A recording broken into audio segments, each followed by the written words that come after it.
ஹதீஸ் 165. இப்னு அப்பாஸ் ரலியல்லாஹு அன்ஹு அவர்கள் அறிவிக்கின்றார்கள், நபி ஸல்லல்லாஹு அலைஹி வஸல்லம் அவர்கள் எங்களிடையே உரை நிகழ்த்த நின்றார்கள்.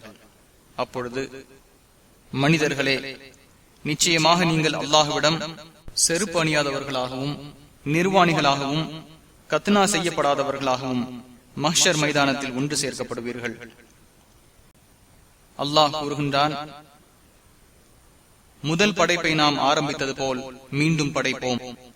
இது நம் மீதுள்ள வாக்குறுதியாக உள்ளது. நிச்சயமாக நாம் செய்பவர்களாக உள்ளோம். 21வது அத்தியாயம் 104வது வசனம்.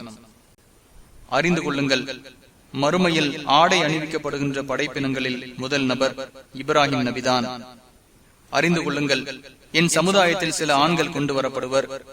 அவர்களை நரகத்தின் இடதுபுறமாக கொண்டு செல்லப்படும். இறைவா, இவர்கள் என் தோழர்கள் என்பேன்.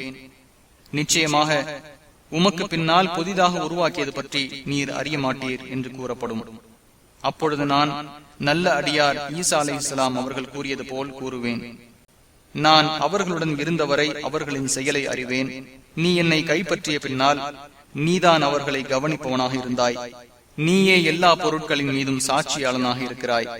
மேலும் நீ அவர்களை மன்னித்து விட்டாலோ நிச்சயமாக நீதான் மிகைத்தவன், நுண்ணறிவாளனாவாய். 5வது அத்தியாயம் 117 மற்றும் 118வது வசனங்கள்.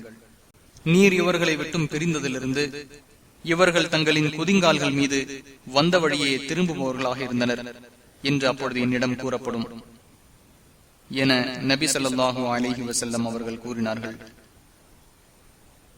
புகாரி 3349, முஸ்லிம் 2859.